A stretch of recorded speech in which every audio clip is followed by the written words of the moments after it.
Hello friends, इस video में हम लोग 1 से 100 तक के बीच अभाज्य संख्याओं को छांटने की एक रोचक तथा सुगम विधि का अध्ययन करेंगे। आइए देखते हैं। यहाँ 1 से लेकर 100 तक की संख्याएं अंकित हैं। जिस विधि की मैं चर्चा करने जा रहा हूं, यह विधि यूनानी गणितज्ञ इरोटेथेनिज ने ज्ञात की थी। 1 से 100 तक के बीच अभाज्य संख्याओं को छांटने की यह विधि इरोटोस्थेनिज की छलनी के नाम से जानी जाती है। इस विधि को इरोटोस्थेनिज की छलनी कहा जाता है। आइए देखते हैं। सबसे पहले एक को हम क्रॉस कर देते हैं। एक को ऐसे बॉक्स में भी घेर दिया जाता है या क्रॉस कर दिया जाता है। तो एक को हमने क्रॉस कर दिया। उसके बाद 2 पहली अभाज्य संख्या है, तो इसको हम घेर दिए, गोला लगा दिए।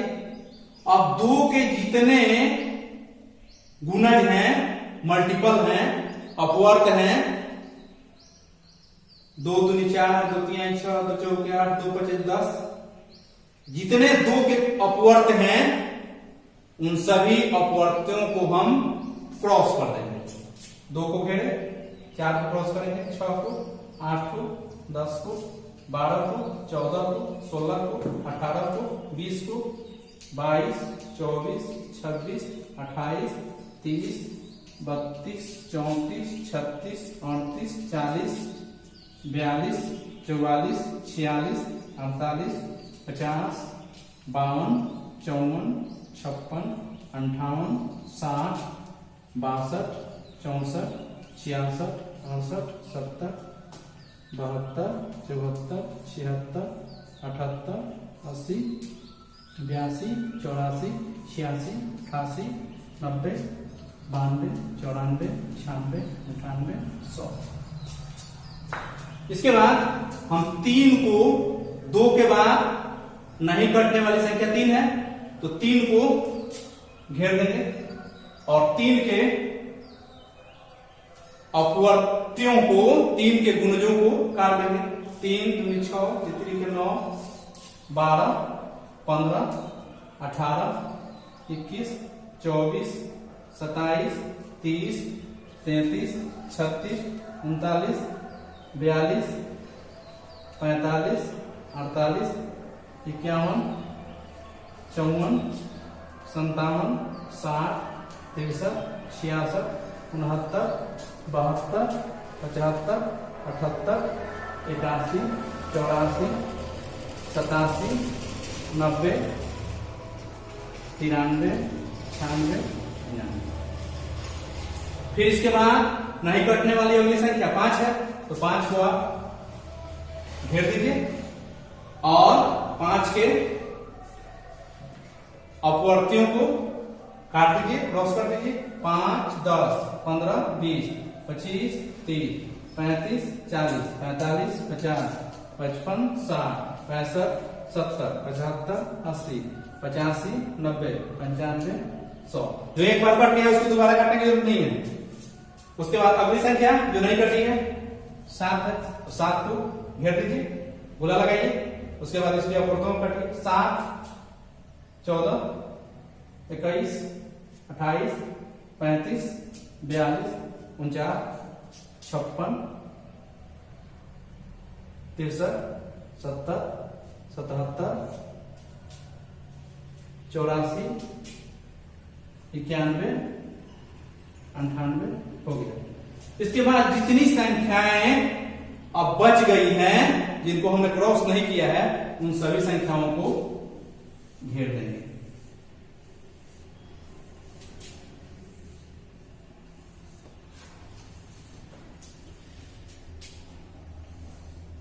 इन्हें अगर आप गिनिएगा तो इनकी संख्या 25 होगी,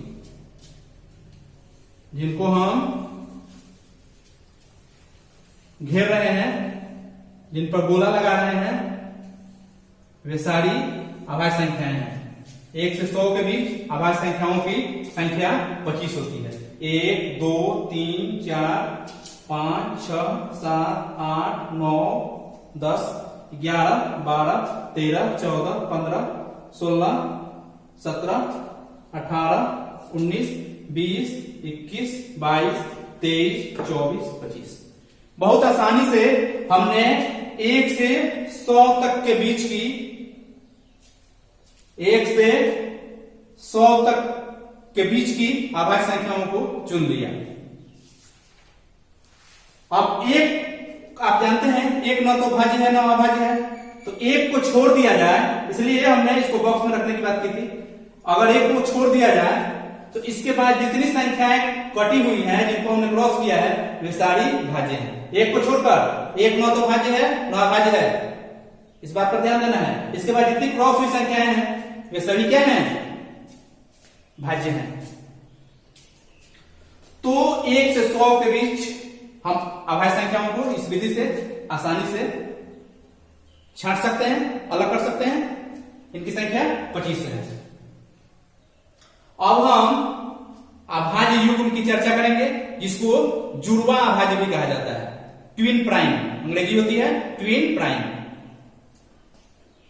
जुड़वा, जुड़वा मतलब दो का जोड़ा होता है, पेयर, ट्विन। दो अभाज्य संख्याओं के बीच में, जिन दो अभाज्य संख्याओं के बीच में एक भाज्य संख्या हो, तो अभाज्य संख्याओं का यह जोड़ा जो है वह जुड़वा अभाज्य कहलाता है या अभाज्य युग्म कहलाता है। अथवा जिन दो अभाज्य संख्याओं के बीच दो का अंतर हो, जिन दो अभाज्य संख्याओं के बीच दो का अंतर हो, उन्हें हम जुड़वा अभाज्य कहते हैं या अभाज्य युग्म कहते हैं। अगर दो अभाज्य संख्याओं के बीच में एक भाज्य है, दो अभाज्य संख्याओं के बीच में एक भाज्य है, तो भी वह जुड़वा अभाज्य है। या 5 और 3 के बीच का अंतर 2 है, तो भी जुड़वा अभाज्य है। तो दो तरह से परिभाषा दी जाती है। तो देखिए कि 1 से 100 के बीच में जुड़वा अभाज्य के कितने जोड़े हैं? 3 5 हो गया, 3 5 एक जोड़ा, फिर 5 7 इनके बीच में भाज्य संख्या है, और 7 और 5 का अंतर 2 है। 5 7 फिर 11 13 है। फिर आगे देखिए कौन है, 17 19 है। अब आप बता सकते हैं कि अगला जोड़ा कौन होगा? 29 31 होगा। फिर 29 31 के बाद 41 43, फिर आगे 41 43 के बाद 59 61, फिर 59 61 के बाद 71 73, 1 2 3 4 5 6 7 8, 1 2 3 4 5 6 7 8। 1 से 100 के बीच जुड़वा अभाज्य के 8 जोड़े होते हैं। 3 5 के बीच में एक भाज्य संख्या है, 5 7 के बीच में भी एक भाज्य संख्या है, 11 13 के बीच में एक भाज्य संख्या है, 17 19 के बीच एक भाज्य संख्या है, 29 31 के बीच एक भाज्य संख्या है, 41 43 के बीच एक भाज्य संख्या है, 59 61 के बीच भी एक भाज्य संख्या है, और 71 73 के बीच भी एक भाज्य संख्या है। तथा इनका अंतर निकालिएगा, 5 में से 3 को घटाइएगा तो 2, यहां भी 2, यहां भी 2, सब में 2 आएगा। तो इस तरह हम अभाज्य युग्म को पहचानते हैं। अभाज्य युग्म में दोनों संख्याएं जो होती हैं वे अभाज्य संख्याएं होती हैं, इस बात पर ध्यान देना है। अब हम सह अभाज्य,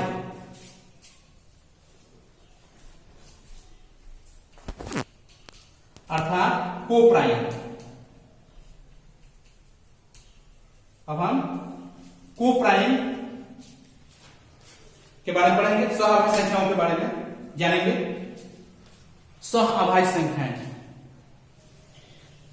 जिन दो संख्याओं का मौसा एक होता है जिन दो संख्याओं का मौसा एक होता है अर्थात महत्तम समापवर्तक एक होता है, वे संख्याएं सह-अभाज्य संख्याएं कहलाती हैं। अर्थात जिन दो संख्याओं के गुणनखंडों में केवल एक ही उभयनिष्ठ होता है, वही संख्याएं सह-अभाज्य कहलाती हैं। दो संख्याएं ऐसी हो कि उन दोनों संख्याओं के अपवर्तकों में, दोनों संख्याओं के गुणनखंडों में केवल एक ही शामिल हो, केवल वन शामिल हो, तो उन्हें हम सह-अभाज्य संख्या कहते हैं। जैसे मान लीजिए कि हम 5 और 6 को लिख रहे हैं। 5 के अपवर्तक क्या क्या होंगे आप जानते हैं। 5 के अपवर्तक 1, 5, 6 के अपवर्तक 1, 2, 3, 6।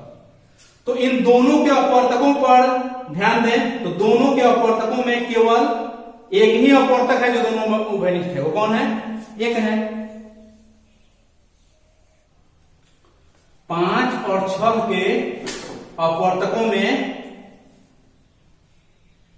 5 के अपवर्तकों में और 6 के अपवर्तकों में एक शामिल है, एक उभयनिष्ठ है। तो जिन संख्याओं के अपवर्तकों में केवल एक उभयनिष्ठ हो अर्थात मौसा एक हो, तो उन संख्याओं को हम क्या कहेंगे? सह-अभाज्य कहेंगे, कोप्राइम। अब सह-अभाज्य में यह जरूरी नहीं है कि दोनों संख्याएं अभाज्य ही हो। जुड़वा अभाज्य में दोनों संख्याएं अभाज्य होती हैं। जुड़वा संख्याओं में, जुड़वा अभाज्य संख्याओं में दोनों संख्याएं अभाज्य होती हैं, लेकिन सह-अभाज्य संख्याओं में दोनों अभाज्य हो ऐसी बात नहीं है। दोनों अभाज्य हो भी सकती हैं और नहीं भी हो सकती है। 5 तो अभाज्य है क्योंकि दो गुणनखंड है, लेकिन 6 के गुणनखंडों की संख्या कितनी है? 4 है। सह-अभाज्य उन संख्याओं को कहते हैं जिनके अपवर्तकों में एक उभयनिष्ठ हो, एक शामिल हो। और जुड़वा अभाज्य उन दो अभाज्य संख्याओं को कहते हैं जिनके बीच एक भाज्य संख्या हो। दो क्रमागत प्राकृत संख्या लीजिएगा, जैसे 1, 2, 3, 4, दो लगातार प्राकृत संख्या लीजिएगा तो वे सह-अभाज्य कहलाती है, कोप्राइम कहलाती है। अब 4 की बात करते हैं। 4 के अपवर्तक होंगे 1, 2, 4। 9 के अपवर्तक होंगे 1, 3, 9। तो 4 और 9 के अपवर्तकों में एक शामिल है, इसलिए क्या है? सह-अभाज्य है। इन्हें सह-अभाज्य संख्याएं कहेंगे। जितनी जुड़वा अभाज्य संख्याएं हैं वे सभी सह-अभाज्य संख्याएं कहलाएंगी, लेकिन सभी सह-अभाज्य संख्याएं, सभी सह-अभाज्य संख्याएं जुड़वा अभाज्य नहीं है। 4 और 9 तो सह-अभाज्य है क्योंकि इनका मौसा एक है, इनके गुणनखंडों में केवल एक शामिल है, तो ये सह-अभाज्य तो है, लेकिन ये जुड़वा अभाज्य नहीं है। जुड़वा अभाज्य इसलिए नहीं है कि 4 भी अभाज्य नहीं है और 9 भी अभाज्य नहीं है। तो अभाज्य संख्याओं में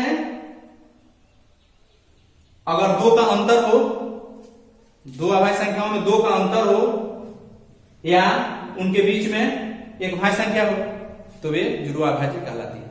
यहां एक और बात ध्यान देने योग्य है। प्रश्न पूछता है कि 1 से 100 के बीच में 7 क्रमागत भाज्य संख्याओं को लिखिए। तो 1 से 100 के बीच में जितनी क्रॉस हुई संख्याएं हैं वे सारी भाज्य हैं, एक को छोड़कर। तो यहां आपको दिखाई देंगी 90, 91, 92, 93, 94, 95 और 96। ये 7 लगातार, क्रमागत में लगातार, ये 7 लगातार भाज्य संख्याएं हैं। तो 1 से 100 के बीच में 7 लगातार भाज्य संख्याएं कौन कौन है? तो 90, 91, 92, 93, 94, 95, 96। 1, 2, 3, 4, 5, 6, 7। तो 1 से 100 के बीच में 7 क्रमागत, 1 से 100 के बीच में 7 क्रमागत भाज्य संख्याएं कौन कौन है? 90 से लेकर 96 तक लिख दीजिए। तो इस वीडियो में हमने अभाज्य संख्याओं को छांटने की एक रोचक विधि के बारे में जानकारी हासिल की, साथ ही सहअभाज्य संख्याओं एवं जुड़वा अभाज्य संख्याओं के बारे में जाना। आइए अब इससे संबंधित कुछ प्रश्न देखते हैं। आइए होमवर्क के लिए कुछ प्रश्न दिए गए हैं, देखते हैं। निम्न संख्याओं के 5-5 गुणज अपवर्त्य लिखिए, मल्टीपल कहते हैं इंग्लिश में। आपको लिखना है 1 के 5 अपवर्त्य। किसी संख्या का अपवर्त्य लिखना हो तो उसमें गुना करते जाइए। 1 में 1 से गुना कीजिएगा तो पहला अपवर्त्य होगा। 1 का लिखना है तो 1 में 2 से गुना कीजिएगा तो दूसरा, 1 में 3 से गुना कीजिएगा तो तीसरा, 1 में 4 से गुना कीजिएगा तो चौथा, 1 में 5 से गुना कीजिएगा पांचवा, 1 में 6 से कीजिएगा तो छठा, 1 में 7 से कीजिएगा तो सातवां, 1 में 8 से कीजिएगा तो 8वां, 9 में कीजिएगा तो 9वां, 10 में कीजिएगा तो 10वां। इस तरह 1 में 1000 से गुना कीजिएगा तो 1000वां, 1 में लाख से गुना कीजिएगा तो लाखवां। तो किसी संख्या के अपवर्त्यों की संख्या सीमित नहीं होती है, असीमित होती है। किसी संख्या के अपवर्त अनंत होते हैं, इनको गिना नहीं जा सकता है। इसलिए 5-5 अपवर्त आपको लिखना है। तो क्या लिखिएगा? 1 के 5 अपवर्त बराबर 1, 2, 3, 4, 5। 2 के 5 अपवर्त बराबर 2, 4, 6, 8, 10। 3 के 5 अपवर्त 3, 6, 9, 12, 15। 3 के 5 अपवर्त 3, 6, 9, 12, 15। इस तरह आप 60 तक के 5-5 अपवर्त लिख दीजिए। 1 से 100 के बीच के अभाज्य संख्याओं को लिखें। 1 से 100 के बीच में कौन कौन अभाज्य संख्या है लिखना है आपको। 1 से 100 के बीच के भाज्य संख्याओं को लिखें। 1 से 100 के बीच भाज्य संख्याओं को भी लिखना है। 100 से छोटी 7 क्रमागत भाज्य संख्या लिखें। अभी बताया गया है अभाज्य त्रियुग्म प्राइम ट्रिपलेट का एक उदाहरण दे। अभाज्य त्रियुग्म का एक ही उदाहरण होता है। अभाज्य त्रियुग्म का केवल एक ही उदाहरण होता है। त्रियुग्म है, त्रियुग्म तो 3 ऐसी अभाज्य संख्याओं का समूह जिनके बीच 2 का अंतर हो। 3, 5, 7 ये तीनों अभाज्य संख्या है। 3 भी अभाज्य संख्या है, 5 भी अभाज्य संख्या है, 7 भी अभाज्य संख्या है। तो 3 अभाज्य संख्याओं का यह समूह ऐसा है जिसमें 7 में से 5 को घटाइएगा तो 2 अंतर आएगा, 5 में से 3 को घटाइएगा तो 2 प्राप्त होगा, 7 में से 5 को घटाइएगा तो 2 प्राप्त होगा, और 3 और 5 का अंतर भी 2 आएगा। तो 3 अभाज्य संख्याओं का समूह जिनका अंतर 2, यहां भी 2 अंतर है, यहां भी 2 अंतर है। तो ऐसा समूह जो होता है वही कहलाता है अभाज्य त्रियुग्म। ऐसा केवल एक ही त्रियुग्म है, ऐसा केवल एक ही उदाहरण है 3, 5, 7 का। तो आप इसे लिख दीजिएगा। इन सभी प्रश्नों को बना लीजिए। फिर मिलते हैं अगले वीडियो में। धन्यवाद।